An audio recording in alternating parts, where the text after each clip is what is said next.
Okay, so number one, a plumber charged $154 to fix a blocked drain after a total of 4 hours of work.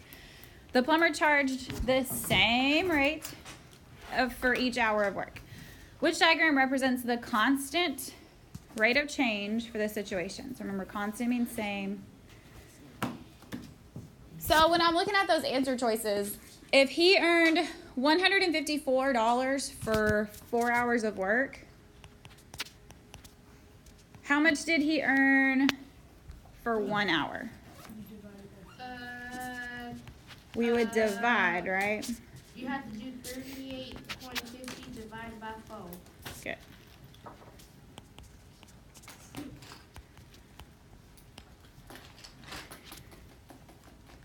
So 38.5 is what he earns every hour. So already I can go ahead and eliminate C and D, because on C and D it's saying, like on C, it says he's going to earn $154 for 1 hour of work, $154 for 2 hours of work. Is that looking right, like what the story said? Yes. He earns $154 every hour? Oh, no. No, he earned a total of $154, but he's not earning $150 every hour. So I can go ahead and eliminate C, and I can eliminate D, because it's saying he's making that much money every hour. That would be crazy. Yeah, that'd be nice. So let's look at A, the difference between A and B. So A has the right number per hour, $38.50. But on A, it says he earns $38.50 for 4 hours. No, because it's per hour. No, per hour, per 1 hour. So it's going to be B. When we're talking about per hour or constant rate, it's just for 1. It's B. Yes, it is. On number 2, a table below shows the time it takes for a glider plane to travel different distances.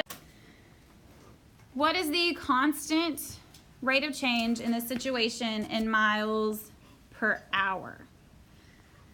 So the constant rate of change, I want to look at my change in Y over my change in X.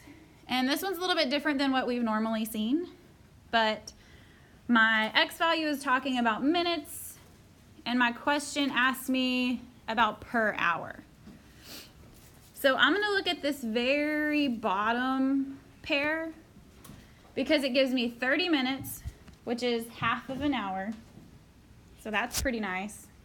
And it gives me the miles per that. So I'm going to put that over here, my Y over my X. So 37.5 miles in 30 minutes. Because the question asked me how far does he go in an hour. But remember, we're talking about minutes here. So how can I change that hour to minutes? Times 2. Oh. What is an hour in minutes? 60. So I'm trying to see how far he can go in 60 minutes. Oh. So we can cross multiply and divide, or can you see how much 30 can scale up to be 60? 37.5 times 2. Right. We would multiply times 2. Because we're scaling up. 30 minutes to 60 minutes times 2. Good. So 37.5 times 2. 75. No. 75 miles. Yep, that's right. 75 miles in 1 hour or 60 minutes.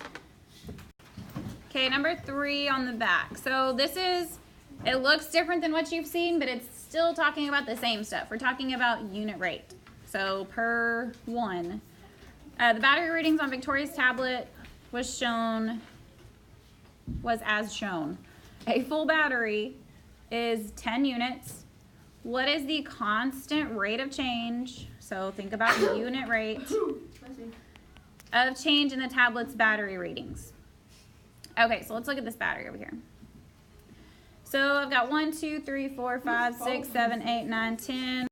So a full battery is 10 units. Okay, that's the first thing we want to look at. Next thing I want to look at is the time. So this first battery is shown, says 845. Y'all can probably see it better on your papers. 845 to 915 shows the first change. Okay? So 845 to 915, how much time difference is that? Think about a clock. 845 to 915 is an hour? I know 25 minutes out. Shut up. Okay. No, Guys, it's just 30 minutes.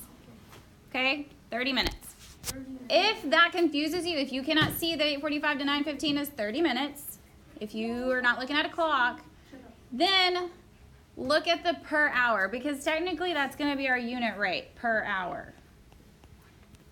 And on my battery readings, I have a 915, then it goes to 940, and then 1015. So can I see an hour change on the batteries? Yeah. Yes, it goes from 915 to 1015, and that's 1 hour. That's my 1 unit.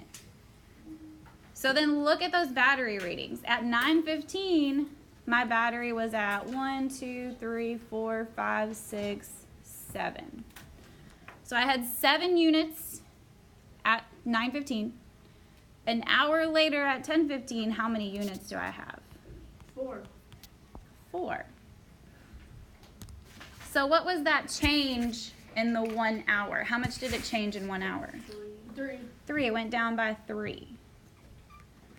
So 3 units in 1 hour. Oh, that's like. Decreasing 3 units in 1 hour. So it's just 3 over 1. 3 over 1, or 3 units. So I showed you that 30 minutes because 1, 2, 3, 4, 5, 6, 7, 8 and a half. How come we didn't go from like 9:15 to 9:40? You could, but it's easier to look at the change from 9:15 to 10:15 because that's 1 hour. You could do that, but that would be 25 minutes, so it would be a little bit harder to figure out the 1 hour. The 30 minutes would be okay because it went down 1.5 and 30. But per hour is the easiest thing to look at. So on your test, when you see one like that, look at the times. Look to see the change in 1 hour. That's going to be the easiest thing to do for that one, for that battery question. Petra bought 2.4 pounds of peanuts for $15.40. How much did she pay per pound for the peanuts? So if it asks per pound, how many pounds am I talking about? 2. 1 per pound, per 1 pound. If we've got money, that's going to go on the top. So we're comparing money to pounds. So she paid $15.40 for 2.4 pounds. How much did she pay per 1 pound? So you can cross multiply and divide, but really you're just dividing those two numbers.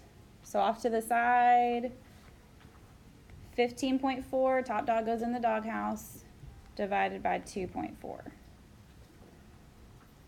Remember what to do if you have a decimal on the outside? We want to move it as many times as it takes to get to the end. In this case, just once. So I move it on the outside, and I move it on the inside.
Okay, number 5.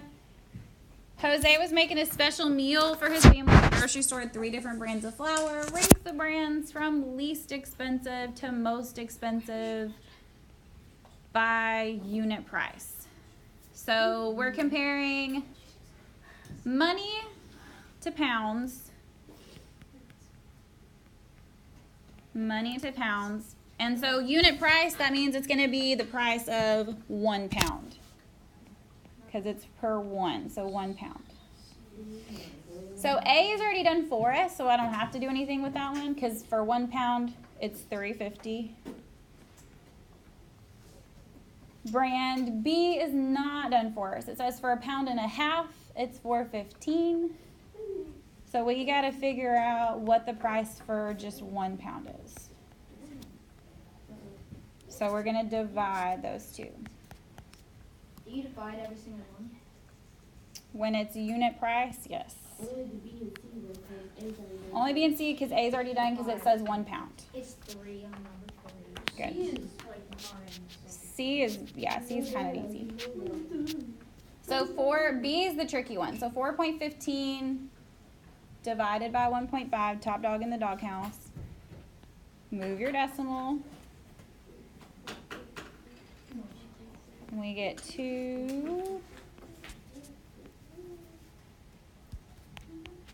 15.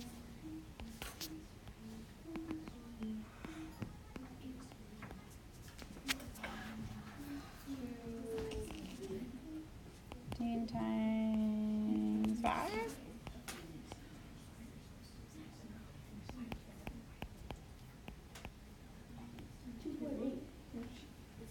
Good. So it's about 2.76.